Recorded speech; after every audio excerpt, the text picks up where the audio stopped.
Hello friends, I myself Pramod sir welcomes you on this favorite channel Physics Gyan Mukesh Naik. Friends, here we have started one shot lectures of poetry section. Here you get one shot of every poem and appreciation of the poem.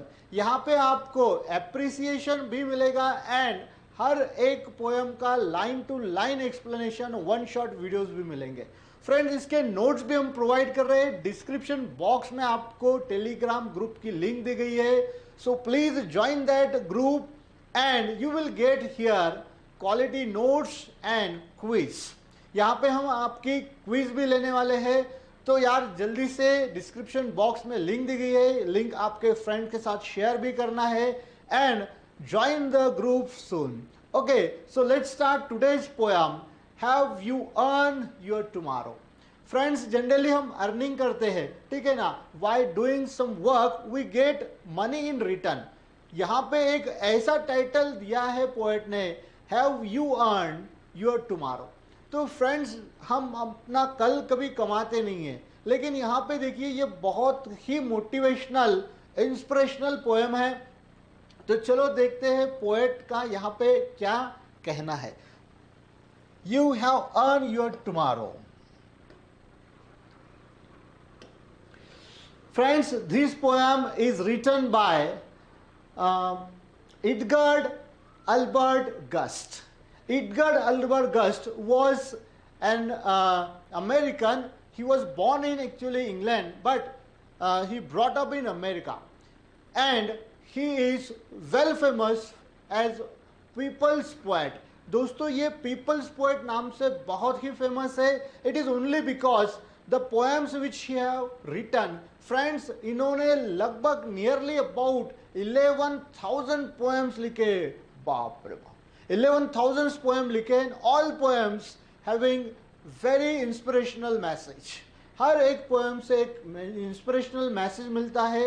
इनके कुछ famous poem जो है, जैसे कि don't quit, ये भी बहुत inspirational poem थी. इसके साथ सनी फनी नाम की एक पोएम है. Then the secret of the age, ये भी पोएम बहुत ही फेमस थी. तो फ्रेंड्स, इनके जो पोएम का स्टाइल था वो बहुत ही सिंपल एंड एक मोटिवेशन मिलता था, इसीलिए इन्हें पीपल्स पोएट नाम से भी कहा जाता है.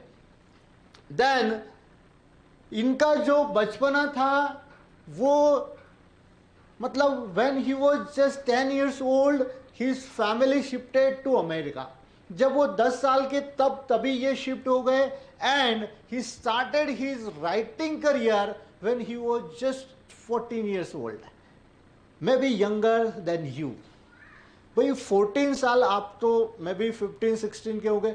तो देखिए 14 के जब थे तभी इन्होंने राइटिंग स्टार्ट किया है. एंड इनका राइटिंग स्टाइल बहुत ही सिंपल था. जो भी हमारे डे टू डे लाइफ में आजू बाजू में जो इंसिडेंट होते थे, इनको थीम बना के इन्होंने पोएम्स लिखे हैं. Now about this poem, let's discuss about the given poem, have you earned your tomorrow. Friends, this is also one of the inspirational and motivational poem. It is also very sensitive. ये poem बहुत ही sensitive है. कहीं क्या कहेंगे हम, concept ऐसे है जो हमारे दिल को छू जाते हैं. They touch our heart. Here the poem has asked number of questions. भैया यहाँ पे क्वेश्चंस की बम्बार्डिंग की गई है. And the speaker of the poem is the poet himself, and the poem is addressed to you, means the reader. जो पढ़ने वाले हैं उनके लिए ये क्वेश्चंस पूछे गए. all the questions are very close to our day to day life. Friends, when we spend our day, poet requests or suggests us that at least we should help one person in a day. दिन में किसी को भी अपने help करना बहुत जरूरी. Those who are needy, we must help them. ऐसा दोस्तों कहा जाता है कि service to man is service to God. तो यही एक मैसेज ये पोएम से एडगर्ड देना चाहते हैं कि भाई आप इंसानों की सेवा करो. Those who are in trouble, help them. Those who are in need, help them. यही एक मैसेज यहाँ पे हमें मिलता है। तो चलो स्टार्ट करते हैं इस पोएम को, line to line explanation.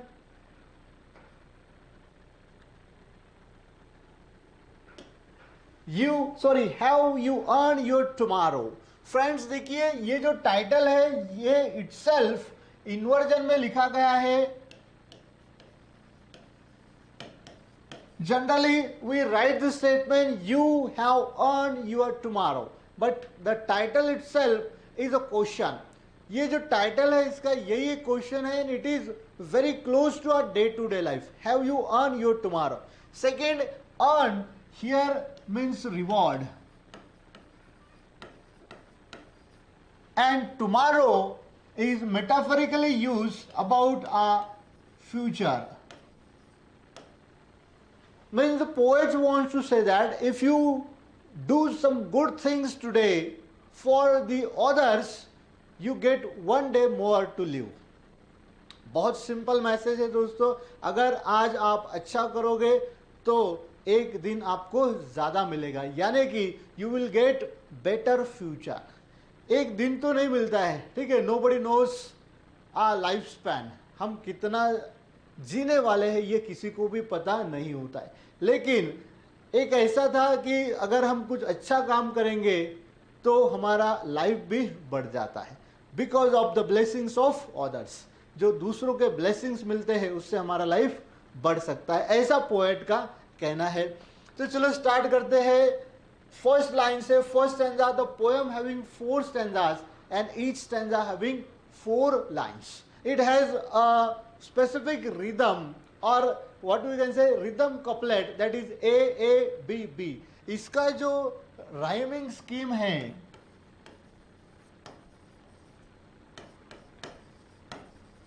That is A A B B.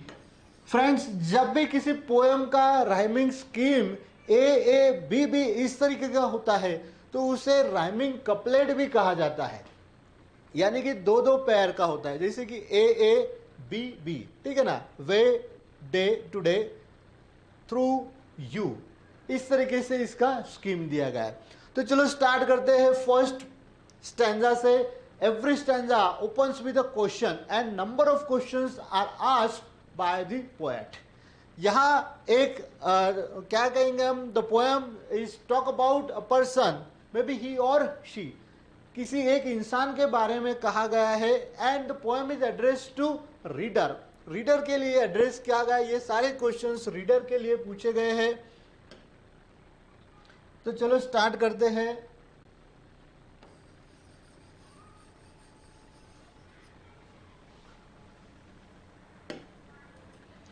In the opening line, the poet asks a very important question, that is anybody happier because you passed his way?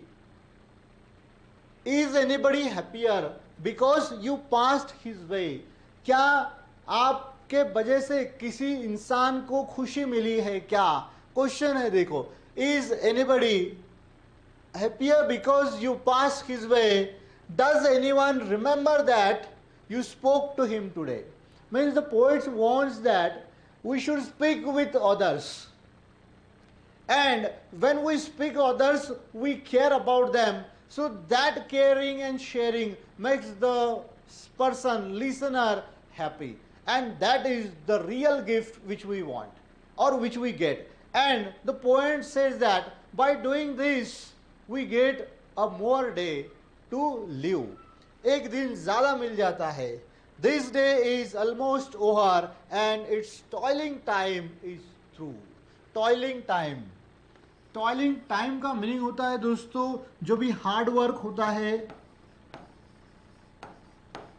ठीक है ना, that is toiling time. Now the poet says that the whole day is going to end and throughout the day you have did lots of hard work. पूरा दिन भर आपने बहुत सारे hard work किए होंगे, and the day is going to finish. अब ये दिन फिनिश होने पे आया, खत्म होने के लिए आया है। Is there anyone to utter now a kindly words of you? Utter, utter means speak, बोलना, बात करना। Is there anyone to speak now a kindly words of you, if you have done something good, if you have help someone, है ना, then the person definitely shows thankfulness और gratitudeness by saying thank you. तो वो जो kindly words होते हैं, वो अगर आपने किसी से बात की होगी, किसी को हेल्प की होगी, तो उसके तरफ से या उसने आपको अच्छे वर्ड्स कहे हैं क्या। तो ये सारे क्वेश्चंस पोएट ने स्टार्टिंग में फर्स्ट स्टैंजा में पूछे हैं। अब देखते हैं दोस्तों इसका line to line figures of speech.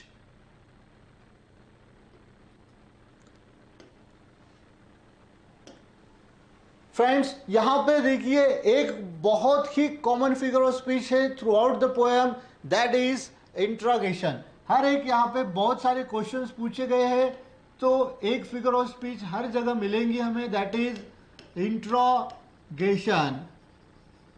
Question पूछे गए हैं हर जगह पे। सेकेंड फ्रेंड्स, जहां कहीं पर भी इंट्रोगेशन होगा, क्वेश्चन होगा, एक और फिगर ऑफ स्पीच होती है, दैट इज इन्वर्जन।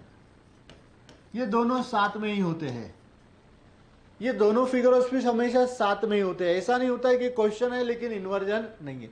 यहां पर देखिए इज एनीबडी, ये सब्जेक्ट है एंड ये है वर्ब, तो इनका ऑर्डर जो है वो चेंज किया गया है, ठीक है ना। तो हर एक जगह पे हमें ये दो कॉमन फिगर ऑफ स्पीच मिलेंगी। मे बी नेक्स्ट टाइम हम ओरली बताएंगे, इनका लिखेंगे नहीं। Beside these two other figure of speech होगी, अलिट्रेशन हो सकता है। यहां पर देखिए एच एंड एच साउंड आ चुका है, यानी कि यहां पे है अलिट्रेशन, बहुत कॉमन फिगर ऑफ स्पीच है। Then in second line again there is a question, so वहां पर भी आएगा inversion and interrogation. Does anyone remember that you spoke to him today. देखिए टी का साउंड आ रहा है ना, तो यहां पर भी अलिट्रेशन है। बिसाइड अलिट्रेशन नहीं है दूसरा कोई figure of speech.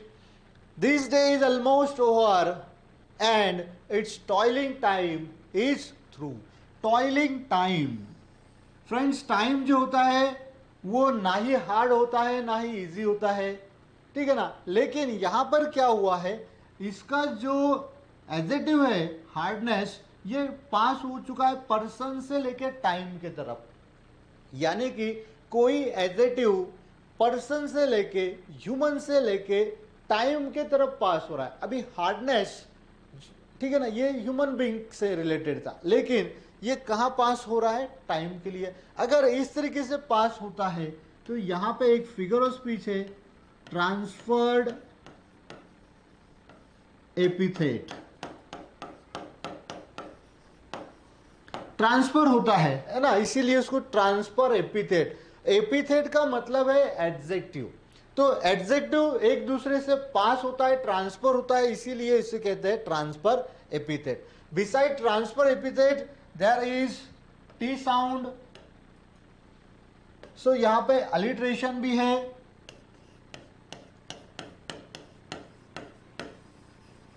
The sound T is repeated pleasingly. Now in the next sentence, is there anyone to utter now a kindly word of you? Again friends, kindly word, यहां पर भी same expression है। देखिए words kindly कहा गया है, तो words तो नॉर्मल होते हैं, लेकिन ये जो काइंडनेस वो पर्सन की, ह्यूमन की जो क्वालिटी थी वो पास हो चुकी है वर्ड्स की तरफ। जैसे कि थैंक यू, है ना, सो नाइस ऑफ यू, ये जो वर्ड होते हैं, ये वर्ड वो इंसान के होते हैं हु स्पोक देम, उसकी फीलिंग जो है तो वर्ड को कैरी हो रही है। मतलब यहां पर भी ट्रांसफर्ड एपिथेट, ये फिगर ऑफ स्पीच का यूज किया गया है।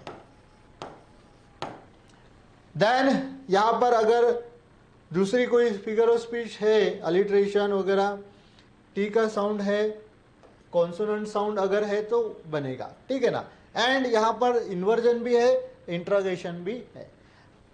तो ये था फर्स्ट स्टैंजा में फिगर ऑफ स्पीच कौन कौन से यूज किए गए हैं। You can take a screenshot. Okay, let's jump to next second stanza. In second stanza, again the poet asks number of questions. The first question, that is, did you give a cheerful greeting to the friend who came along? As friends, we meet number of friends every day today. And the first thing which we do, that is greeting, saying some few good words. Greet means, जैसे greeting आपको पता है ना, to say some few good words such as hello, hi, good morning. In our mother tongue we use namaskar. Such words are called as greeting words. So the poet says that, poet क्या कहते हैं कि आपने किसी दोस्त को who came along means arrived और came in contact with you, जो आपके contact में आए होंगे उन्हें आपने cheerful means happy, खुशी से उन्हें ग्रीट किया है, अभिवादन किया है, रिस्पेक्ट दिया है by saying good morning or hello, hi, like these words. So the poet says that, did you give a cheerful greeting to the friend who came along, or a churlish sort of howdy and then vanish in thought? Churlish means rude or ill-mannered.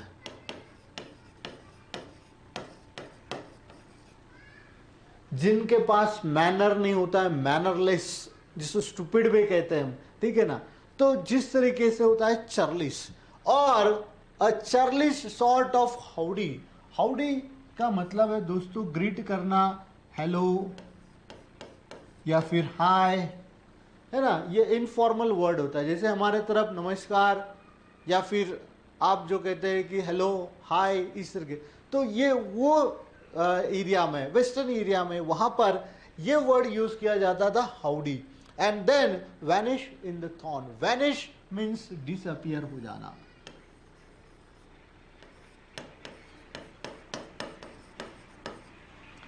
In throng means crowd.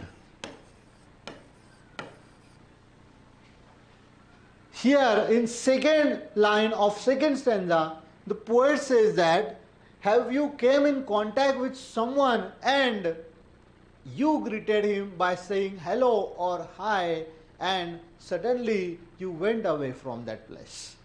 Means you just spoke a single word and you vanish. You disappear in crowd.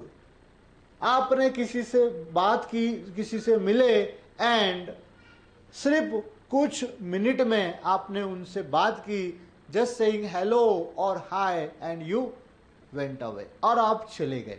ऐसा हुआ है क्या? Generally क्या होता है दोस्तों, when we meet someone we should talk about him at least few minutes so that the bonding become more firm and close. हम जब भी किसी से मिलते हैं तो भाई हम थोड़ी सी बात करते हैं. We ask about their routine, we ask about their health, that is caring and sharing. ये होना ही चाहिए भैया. इससे क्या होता है कि जो बॉन्ड होता है हमारा, है ना, वो बहुत मजबूत होता है. अगर कोई अननोन पर्सन है, स्ट्रेंज पर्सन है, तो भी हमें उनके बारे में थोड़ा सा कुछ केयरिंग वर्ड्स, केयरिंग इंक्वायरी करना चाहिए. इससे क्या हो जाता है कि हमारी एक तो फ्रेंडशिप भी हो जाती है, एंड ये जो बॉन्ड होता है, फ्रेंडशिप का बॉन्ड, ये ज़्यादा मजबूत हो जाता है. इसीलिए पोएट कहते हैं कि क्या आपने किसी से अच्छे से बात की है, टाइम देके बात की, या फिर you just said hello and went away. क्या आपने बस हाय क्या चल रहा है, या जनरली हम बोलते हैं ना हाय बाय किया और निकल गए, क्या ऐसा किया है क्या? अगर ऐसा किया होगा तो it is very rude, it is ill mannered. इस तरीके का नहीं करना चाहिए था. Were you selfish, pure and simple as you rush along the way? Selfish, pure.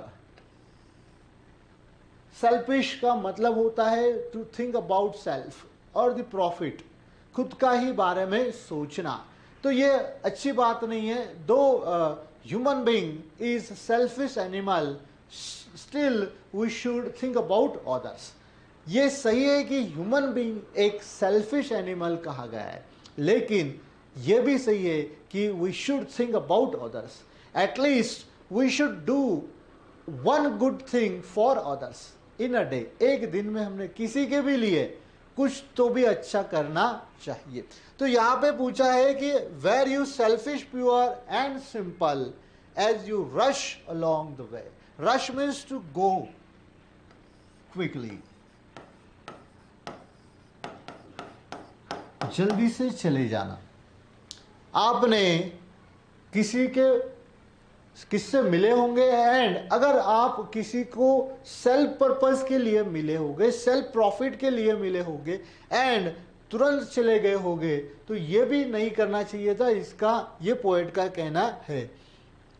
और is someone mighty grateful for a did you did today. यहाँ पे फ्रेंड्स डिड दो आ चुके हैं, ठीक है ना। ये जो ऐसे वर्ड होते हैं स्पेलिंग अलग होता है, प्रोनाउंसिएशन सेम होता है, मीनिंग भी अलग होता है, वो होते हैं होमोफोन्स, ठीक है ना। ये जो वर्ड है स्पेलिंग अलग मीनिंग अलग लेकिन प्रोनाउंसिएशन सेम, तो इसे क्या कहेंगे हम, होमोफोन्स। अब देखिए ये डिड का मतलब होता है टास्क या फिर वर्क, काम, ठीक है ना। ये जो मीनिंग है इसका है ये, ठीक है। Now here the poet ask और is someone mighty grateful. Mighty means strong, grateful means thankful for a deed a task a work you did today. जो आपने काम किया है किसी दूसरों के लिए, वो काम के वजह से कोई बहुत ज्यादा थैंकफुल हो चुका है, यानी कि that person was great need and you help them. वो इंसान बहुत ही क्या कहेंगे नीड में था, लेकिन आपने उन्हें जाके हेल्प किया, तो वो जो थैंकफुलनेस होगा उनका, वो कैसा होगा, स्ट्रांग थैंकफुलनेस होगा। और is someone mighty grateful a did you did today. Poet says that have you done something for a person who is in great need, and in return he expressed his gratitude saying thank you so much। तो ये होता है भैया, whenever we are in public place, है ना, तो someone need help, तो हमें वो देखना चाहिए। nobody demand help, ठीक है ना। कोई भी होके बोलेगा नहीं कि यार हमें हेल्प करो। It is a duty courtesy to go and help them। वो तो भैया नहीं कहेंगे, वो भी तो क्या कहेंगे हम, उनका भी तो सेल्फ डिग्निटी होता है, सेल्फ रिस्पेक्ट होता है, ठीक है ना। तो ये हमारा फर्ज बनता है, it is our duty to go और to go a step ahead and help them.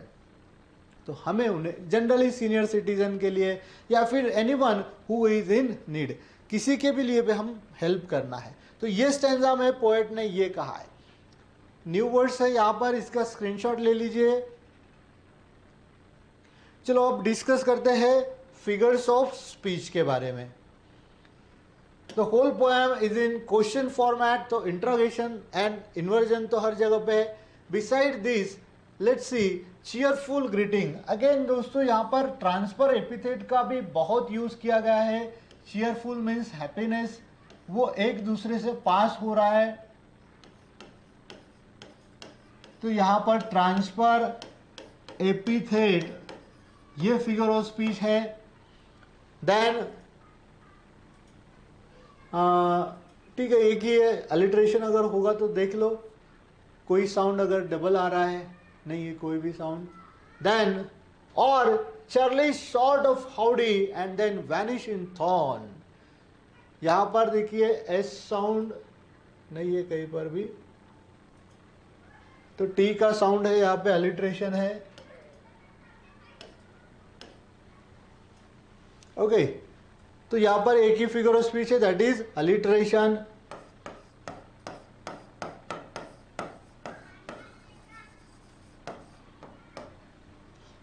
In next line, were you selfish pure and simple as you rush along the way. Friends जो सेल्फिश होते हैं वो pure कभी नहीं होते, सही है ना। जो सेल्फिश होते हैं, बहुत से ऐसे कैरेक्टर हमारे आजू बाजू में होते हैं, they always thinks about themselves, वो बस खुद का ही देखते हैं, खुद के बारे में, खुद का प्रॉफिट है तो करेंगे, नहीं तो नहीं करेंगे। एंड उनका जो एटीट्यूड होता है ना वो प्योर होता ही नहीं है भाई। जिनका एटीट्यूड प्योर होता है वो सेल्फिश लेस होते हैं, वो खुद के बारे में कभी सोचते ही नहीं। लेकिन यहाँ पर देखो ये दोनों एक्चुअली एक दूसरे के अपोजिट वर्ड्स है, लेकिन दोनों एकदम साथ में है ना, दोनों साथ में है। बहुत बार ऐसा होता है दोस्तों, दो अपोजिट वर्ड्स एकदम साथ में यूज किए जाते हैं, है ना। तो ऐसे सिचुएशन में एक फिगर ऑफ स्पीच होती है, दैट इज ऑक्सीमोरॉन। फ्रेंड्स ये बहुत ही फनी फिगर ऑफ स्पीच है ऑक्सीमोरॉन। इसमें ज्यादा करके क्या होता है कि two opposite words are put together, बस साथ में ही लिखे होते हैं, दूसरा कोई वर्ड इनमें आता ही नहीं है। For example false truth, false truth झूठा सच। अब देखिए फॉल्स एंड ट्रू ये दोनों एक दूसरे के कैसे अपोजिट है, लेकिन साथ में इनका यूज किया गया है। या फिर दूसरा कोई एग्जांपल, जैसे कि दो वर्ड अपोजिट और साथ में लिए जाते हैं, ठीक है ना, तो वहां पे होता है ऑक्सीमोरॉन। तो चलो याद नहीं अभी एक आधा वर्ड। देन यहां पर देखिए सेल्फिश, प्योर एंड सिंपल। अब देखिए यहां पर एक अलग फिगर ऑफ स्पीच है, सेल्फिश, प्योर एंड सिंपल। जो सेल्फिश होते हैं वो सिंपल कभी नहीं होते, ठीक है ना। तो यहां पर अगेन क्या हो चुका है, ये दोनों टर्म एक दूसरे के अपोजिट है, लेकिन साथ में नहीं लिखे है दोस्तों। देखो यहां पर ये दोनों अपोजिट है लेकिन साथ में है, तो वहां पे आएगा ऑक्सीमोरॉन। ये भी दोनों एक दूसरे के अपोजिट है लेकिन अलग अलग जगह पे लिखे गए, ठीक है ना। तो ऐसे सिचुएशन में आता है पैराडॉक्स। पैराडॉक्स ये भी एक फिगर ऑफ स्पीच है which is used to express two opposite ideas, but there is a truth. लेकिन यहाँ एक सच्चाई होती है। एंटीथेसिस भी अपोजिट के लिए है लेकिन वहां पे मेयर अपोजिशन दिखाया गया होता है। आयरनी भी होती है अपोजिशन के लिए, लेकिन वहां पे थोड़ा सा फनी या फन क्रिएट किया जाता है। यानी कि अपोजिशन के अलग अलग फिगर ऑफ स्पीच है लेकिन उनका फंक्शन अलग अलग दिया जाता है। यहाँ पर ये दोनों अपोजिट का ही है लेकिन एक ऑक्सीमोरॉन है because two opposite words are put together. यहाँ पे भी अपोजिशन है लेकिन सिंपल एंड सेल्फिश ये दोनों में एक सच्चाई भी दिखाई गई, इसीलिए यहाँ पे आया है paradox. Beside paradox there is alliteration, नहीं वहां पे अलिट्रेशन भी नहीं है। यहाँ पे देखिए अलिट्रेशन है, W एंड S है ना। ये देखिए यहाँ पे W भी है वे का एंड वेयर का, तो अलिट्रेशन भी है। इन द नेक्स्ट लाइन, और is someone mighty grateful for a did you did today. Mighty grateful यहाँ पर भी है ट्रांसफर एपिथेट।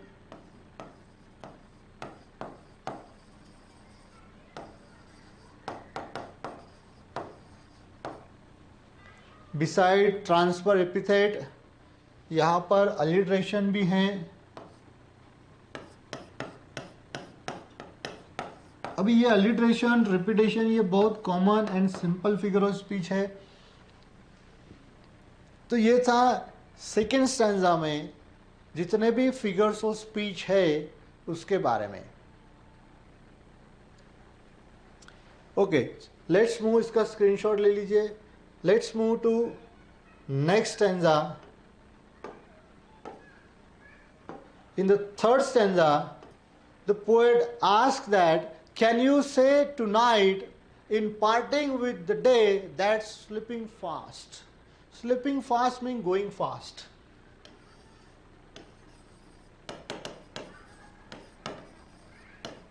ये जो दिन है ये बहुत जल्दी जल्दी खत्म हो रहा है ना।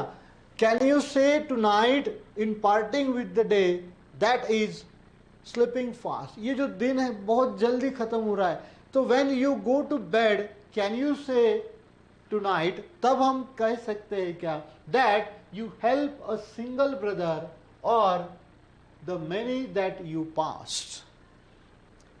When the day ends, when we go to bed, can you say someone, or is there a deed which you have done which makes you say that thank you?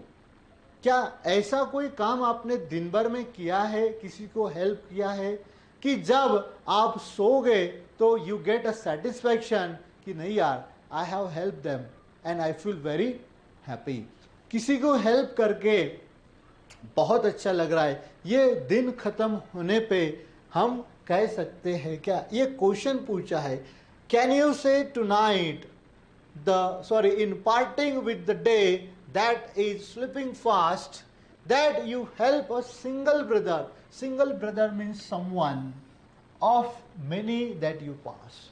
Many people come in contact with us the whole day. दिन भर में हमें बहुत से person, बहुत से व्यक्ति हमारे कांटेक्ट में आते हैं.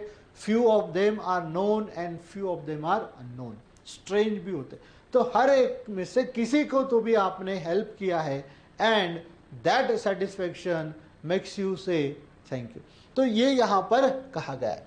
Again the poet ask a question, is a single heart rejoicing over what you did और said? Is someone there who become happier only you meet or you say few words to them? किसी को मिलके या किसी से बात करके किसी इंसान को रिजॉइस करना. रिजॉइसिंग मीन्स हैप्पी, किसी को खुश करना. अ सिंगल हार्ट. अब देखो दोस्तों, यहाँ पे सिंगल हार्ट का यूज किया गया है. हार्ट मतलब क्या, सिर्फ सिंगल हार्ट नहीं होता, एक पर्सन होता है, पूरा व्यक्ति होता है, ठीक है ना.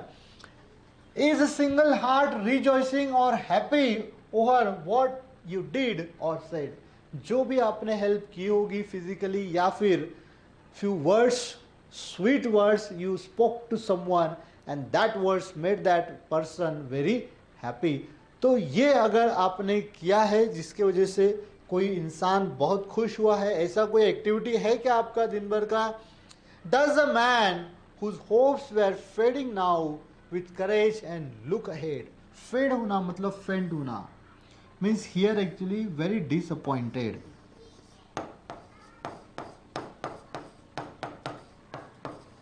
कोई इंसान बहुत ही डिसअपॉइंट हो चुका है, होपलेस हो चुका है, तो ऐसे इंसान से आपने बात की होगी या उसको मोटिवेट किया होगा, इनकरेज किया होगा बाय सेइंग फ्यू वर्ड्स. ऐसा होता है दोस्तों कि हमारे आसपास in our vicinity someone is under frustration and our few words gives them a new light and that makes them very happier. Chand words दोस्तों, एक बात आपको बताऊंगा कि वर्ड्स जो होते हैं ना, वर्ड्स हैव इनॉर्मस पावर. ये इतनी बड़ी ताकत ये शब्द में होती है. They can create one's life as well as they can destroy someone's life. ये किसी की जिंदगी भी बना सकते हैं, एंड अगर कोई बैड वर्ड हमारे से निकल जाता है तो किसी की जिंदगी भी खराब कर दे. तो यहाँ पे कुछ ऐसे गुड वर्ड्स बोलने के लिए पोएट ने कहा है जिसके वजह से कोई नीडी पर्सन की लाइफ बन जाएंगी.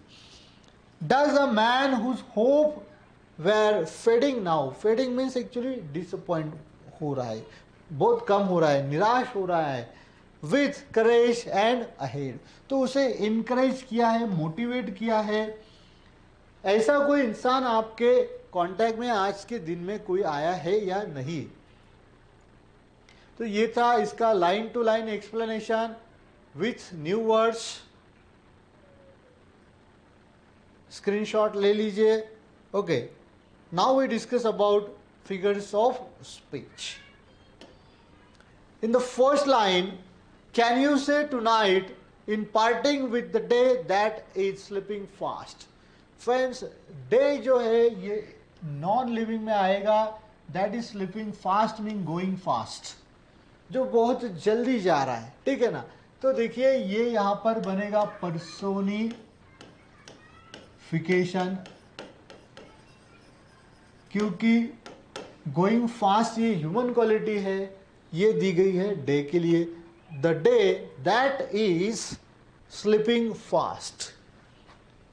Then in second line and first line में देखिए, और दूसरा कोई है, एस का साउंड है ना, यहाँ पर देखिए स्लीपिंग एंड से, तो अलिट्रेशन भी है यहाँ पर, इन्वर्जन भी है, common figure of speech.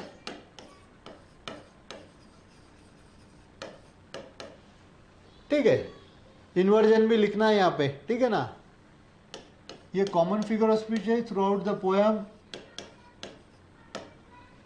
Okay, then in second line, that you help a single brother or many that you pass. अब देखिए सेंटेंस रीड करते ही मेनी एंड सिंगल, ये दो वर्ड तुरंत सामने आ गए।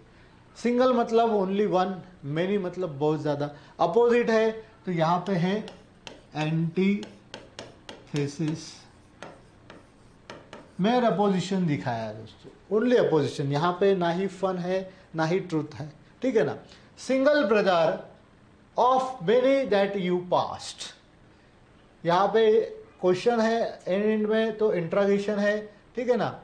यहाँ पे इन्वर्जन नहीं है, सिर्फ इंट्रागेशन है, ठीक है। उसके बाद में यहाँ पे देखिए टी का साउंड आ रहा है ना, तो ये है alliteration. Then is a single heart rejoicing over what you did और सेड। सिंगल हार्ट, फ्रेंड्स यहाँ पे सिंगल हार्ट मतलब सिर्फ सिंगल हार्ट नहीं है, ठीक है ना। नहीं तो वो हम बायो के लैब में जाते हैं तो वहाँ पे एक मॉडल रखा होता है single heart, which is just a organ. लेकिन यहाँ पे ये जो वर्ड है ये क्या करता है, टोटल बॉडी को रिप्रेजेंट कर रहा है, यानी कि किसी व्यक्ति को, पर्सन को रिप्रेजेंट करता है। फ्रेंड, जब भी कोई स्मॉल पार्ट होल पार्ट को रिप्रेजेंट करता है या फिर होल पार्ट किसी छोटे से पार्ट को रिप्रेजेंट करता है, तो वहाँ पे एक फिगर ऑफ स्पीच होती है जो हमारा दिमाग खराब कर देती है, उसका नाम है सिनेक डोकी। सिनेक सरका देना, डोकी मतलब हमारा दिमाग, है ना, ये सरका दे। देखिए यहाँ पे तो हर्ट दिख रहा है, लेकिन हर्ट है क्या, नहीं है, पूरा इंसान है। तो यहाँ पे is a single heart means is anyone, is any person rejoicing over what you did और सेड। इस तरीके का यहाँ पे एक्सप्रेशन यूज किया गया है। इसके अलावा यहाँ पर अलिट्रेशन है नहीं है, ठीक है। सिंगल का एस एंड सेड का एस है, तो अलिट्रेशन बहुत कॉमन फिगर ऑफ स्पीच है। चलो ये लाइन में एक यूनिक फिगर ऑफ स्पीच थी, that is सिनेक्डोकी।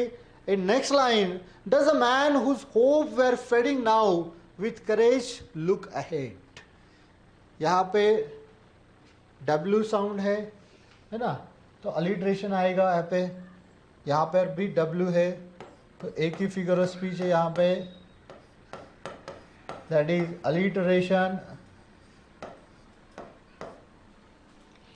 Does a man, ये इंट्रागेशन है, क्वेश्चन है, एंड इन्वर्जन भी है यहाँ पर, तो ये कॉमन फिगर ऑफ स्पीच है, इन्वर्जन हियर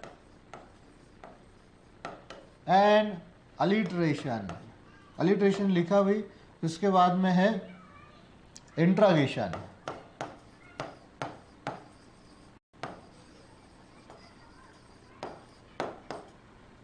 तो ये थे इसके figures of speech line to line. You can get screenshot. Okay, let's move to next stanza. This is the last stanza, and in the last stanza the poet said कि if you do all these things or any of all these among these, जितने सारे questions पूछे गए हैं, इन सारे question में से आपने एक भी काम किया होगा तो आपको क्या मिलने वाला है। दोस्तों देखिए, हर एक इंसान जो होता है वो सेल्फिश ही होता है, ठीक है ना। दो वी डोंट एक्सप्रेस सेल्फिशनेस, लेकिन होता तो है, हम दिखाते नहीं, एक्सप्रेस नहीं करते, लेकिन कहीं ना कहीं वो होता है। एंड गॉड इज ग्रेट, जिसे हम कहते हैं कि ऊपर वाले के घर देर है अंधेर नहीं, whenever we do something good for others, in return we get the same. जैसा हम दूसरों के साथ करेंगे वैसा हमें रिटर्न भी मिलता है.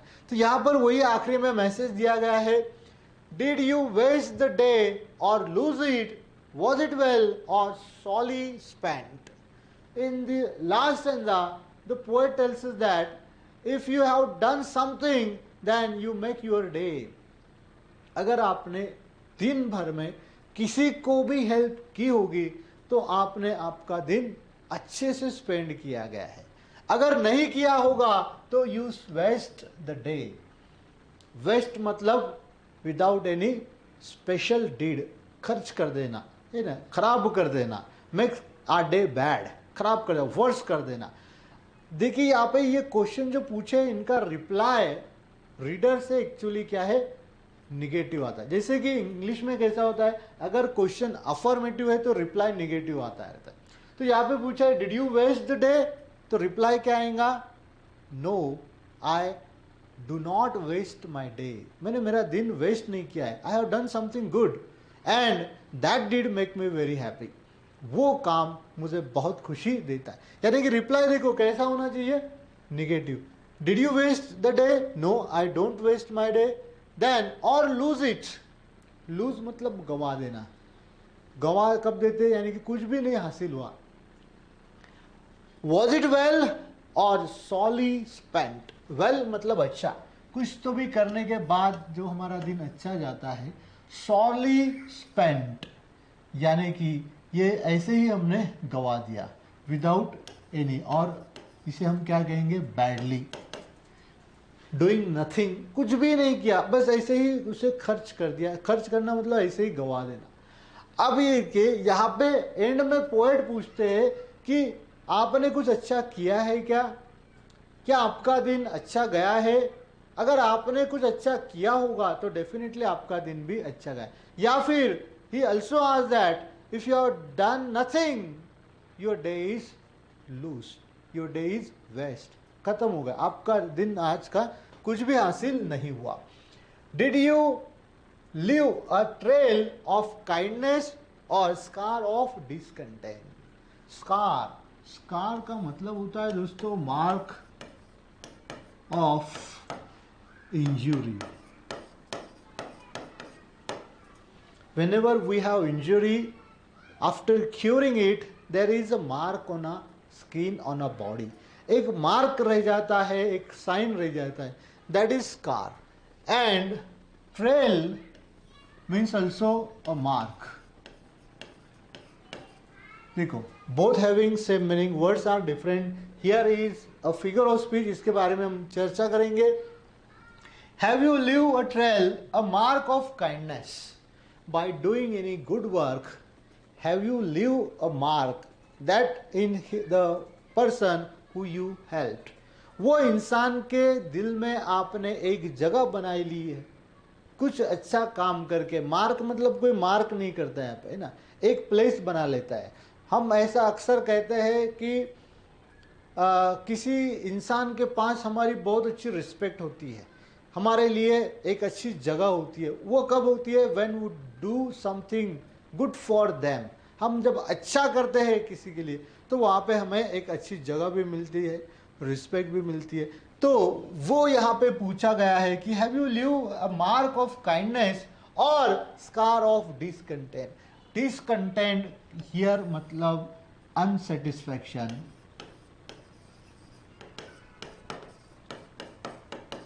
या फिर दूसरे इसमें हम ये भी कह सकते हैं पेनफुलनेस. पेनफुलनेस यानी कि क्या आपने काइंडनेस किसी अच्छे से मार्क या फीलिंग आपने छोड़ी है, या फिर किसी को आपने पेनफुलनेस दर्द दिया है, या फिर अनसेटिस्फैक्शन की एक कोई फीलिंग दी है. अब यहाँ पे देखिए और से दो अलग अलग अपोजिट आइडियाज बता दिए गए है ना. Next line, as you close your eyes in slumber do you think that God would say. Slumber ये तो सबसे इंपॉर्टेंट एंड सभी का फेवरेट है भैया, that is sleep. after doing laborious work throughout the day, at night we get a very satisfactory sleep. वो जो satisfactory sleep होती है ना, वो कब मिलेगी? जब हमने किसी को हेल्प की होगी तो पोएट ने वही पूछा है कि as you close your eyes when we go to bed and when we close eyes we think about the whole day what I have done throughout the day. अगर वो दिन में हमने कुछ अच्छा किया होगा तो definitely God would say to us. तो भगवान हमें 100% कहेंगे, क्या कहेंगे? You have earn a more tomorrow. तो he granted long life to us. वो क्या करेंगे? हमें आशीर्वाद दे देंगे और हमारी जो क्या कहेंगे लाइफ जो है वो लंबी कर देंगे, हमारी उम्र बढ़ा देंगे. किस लिए बढ़ा देंगे? कि ये जो काम आपने किया है सेम डू अगेन, ये काम आप हमेशा करते रहो. इसके लिए सिर्फ लंबी आयु जो है तो ऐसे ही नहीं मिलेगी, वो काम करना पड़ेगा. तो गॉड क्या कह सकते हैं? God would say that you have earn. यहां पे देखिए अर्न का मतलब है रिवॉर्डेड वन मोर टुमारो. ये तो टाइटल ही था, टाइटल में हमने देखा था फ्यूचर, है ना. टुमारो का मतलब यहाँ पे future. By work you did today, आपने जो काम किया है ये काम से आपको एक रिवॉर्ड मिलता है, अवार्ड मिलता है अच्छे फ्यूचर का, ज़्यादा फ्यूचर का, ज़्यादा लाइफ का आपको रिवॉर्ड कौन दे रहा है? गॉड आपको दे रहा है. यानी कि गॉड मतलब तो भाई हमारे जो नेक डीड जो होते हैं, अच्छे काम जो होते हैं, वही रिटर्न में हमें मिलते हैं. तो यहाँ पर पोएट ने बहुत ही अच्छा मैसेज दिया है मोटिवेशनल, जो कि एक प्रोवर्ब के साथ बहुत मैच होता है दोस्तों. That is service to man is service to God. तो चलो लास्ट स्टैंजा में फिगर्स ऑफ स्पीच कौन कौन से दिए गए हैं इसका स्क्रीनशॉट ले लीजिए. ये 2 पॉइंट याद रखना है, मार्क स्कार एंड ट्रेल वाले. यहाँ पे एक फिगर ऑफ स्पीच हमें मिलने वाली है. तो चलो लास्ट के स्टैंजा में अब देखेंगे हम कौन कौन से फिगर्स ऑफ स्पीच यूज किए गए. Did you waste the day और lose it, was it well और सॉरली स्पेंट. यहाँ पे देखिए वेल एंड सॉरली स्पेंट, यानी कि ये दोनों एक दूसरे के क्या है? अपोजिट है, ठीक है ना. तो यहाँ पे है एंटीथेसिस. एंटीथेसिस में क्या होता है? अपोजिशन दिखाया, ओनली 2 अपोजिट आइडियाज होते हैं, मैर अपोजिशन दिखाया है, ठीक है. देन बिसाइड दिस यहाँ पर देखिए वेस्ट एंड वॉज, ये भी साउंड है तो अलिट्रेशन भी है. यहाँ पे बहुत कॉमन फिगर ऑफ स्पीच है throughout the poem. Inversion, interrogation and alliteration, ये तो हर जगह पे है, ठीक है ना. Next line, did you leave trail of kindness और स्कार ऑफ डिसकंटेंट. अब देखिए ये जो 2 वर्ड है हैविंग सेम मीनिंग, ये दोनों का ही मीनिंग क्या है? सेम है. स्कार का मतलब भी मार्क होता है एंड ट्रेल का मतलब भी मार्क हो जाता है. तो ऐसे जो वर्ड होते हैं डिफरेंट वर्ड होते हैं लेकिन मीनिंग सेम होता है, वहां पे होती है टॉटोलॉजी. फ्रेंड्स टॉटोलॉजी एक ऐसी फिगर्स ऑफ स्पीच है जहां पे 2 डिफरेंट वर्ड्स होते हैं लेकिन उनका मीनिंग क्या होता है? सेम ही होता है. जैसे कि स्टोरी एंड टेल, दोनों का मतलब एक ही है लेकिन वर्ड्स अलग अलग है. या फिर होम एंड हाउस, अलग अलग है लेकिन मीनिंग क्या है? सेम. तो ऐसे अगर वर्ड्स एक ही सेंटेंस में आते हैं सेम मीनिंग वाले तो वहां पे होती है tautology. Again kindness and discontent, ये दोनों भी एक दूसरे के अपोजिट है दोस्तों, ये भी अपोजिट है एक दूसरे के. यहां पर जो फिगर ऑफ स्पीच है दैट इज एंटीथेसिस. ये दोनों में काइंडनेस एंड, यहां पे देखिए यहां पे मीनिंग सेम है इसीलिए टॉटोलॉजी है. काइंडनेस एंड डिसकंटेंट ये दोनों एक दूसरे के अपोजिट मीनिंग में आते हैं, ठीक है ना, इसीलिए वहां पे एंटीथेसिस है. बिसाइड दिस कोई दूसरा फिगर ऑफ स्पीच वहां पे नहीं है. in next line, as you close your eyes in slumber, do you think that God would say? यहाँ पे इंट्रोगेशन तो है, देन वाई का साउंड जो है वो दो बार आ चुका है फ्रेंड्स। यहाँ पे देखिए यू एंड यू दो बार आया है, ठीक है ना। रिपीटेशन नहीं बनेगा। रिपीटेशन के लिए प्रेपोजिशन या फिर ऑक्सिलरीज या फिर प्रोनाउन ये वर्ड्स या फिर कंजक्शन ये वर्ड्स नहीं आएंगे। ये छोड़ के जो भी वर्ड्स अगर रिपीट होते तो ही रिपीटेशन बनेगा। नेक्स्ट लाइन में, लास्ट लाइन में, you have earn a more tomorrow. यहाँ पे दोस्तों टुमारो ये जो है ये मेटाफरिकली यूज किया है। Tomorrow means not tomorrow, that is long life. तो यहाँ पे एक फिगर ऑफ स्पीच है, दैट इज मेटाफर, ठीक है।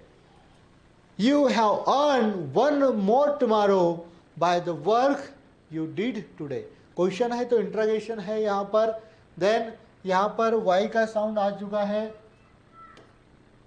2 टाइम्स, ठीक है ना। तो ये थे लास्ट के स्टैंजा में figures of speech. You can take a screenshot of it.